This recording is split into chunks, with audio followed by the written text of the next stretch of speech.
So we don't just need this on a personal level. We don't need just this kind of love and us to be changed, but we need it actually on a legal level. What do I mean by that?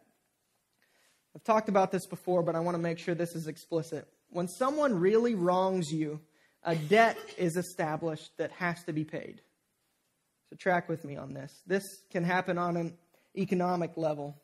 When McLean and I got back from our mission trip this year in Uganda, we stayed with our friends Ryan and Adrian. We've probably stayed with like 3 or 4 people in this church in like the year of planning the church because we didn't have a house. Josh and Tristan let us live at their house for like a year. We probably did a lot of stuff like this, but this was just something that happened recently. So we're staying at their house. It was awesome. Thank you guys. You guys are awesome. Thanks for letting us stay with you while we were homeless. This one night, I get up to go to the bathroom. I think we had eaten Buffalo Wild Wings, so of course I had to get up at like 3 in the morning to go to the bathroom. And it's pitch black, and I come back into the room, and this is Ryan's kind of like, he has some signed like jerseys and like cool baseball cards and stuff that are signed by people. It's like something he's collected all his life. And he has this sweet Hollis Price basketball jersey right inside the door. If you don't know who that is, he's an awesome basketball player from the early 2000s from Oklahoma. Okay, it's on this big frame, and I walk in the door. Clayton's over here. It's pitch black, and I went, and I ran into the frame, huge frame, and it falls off the wall like 3 or 4 in the morning, and it breaks. So, of course, right then, I just like, I just went to sleep. I'm just thinking, man, that sucks. But I was in Ryan and Adrian's house, and I ran into this, and I broke it, and really a debt was established there. It wasn't as if Ryan had, it was automatically like, oh my God, he's going to come in there with a gun, and if I don't. But really, Ryan, think about this. Ryan had 2 options when that happened. I just say Ryan, I know it's as much you, Adrian, but I didn't think you probably care as much about the Hollis Price jersey. He could have told me, all right, I need you to write me a $100 check for that frame. It's kind of a big frame. You broke the glass. Maybe 110 because we had to clean up the floor too. But that's what he could have said. Or he could forgive me and absorb the cost on himself. But for Ryan to just come in there and say, hey, I forgive you.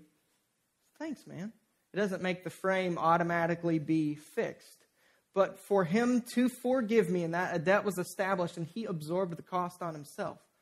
I tried to pay him back and he wouldn't let me. I had just preached on something like this and kind of presented this analogy. He said, that's stupid. It's like, you just talked about this. This is an awesome example for me to show you the gospel. He said, and so, no, there's no way you're paying me back. I'll take care of it.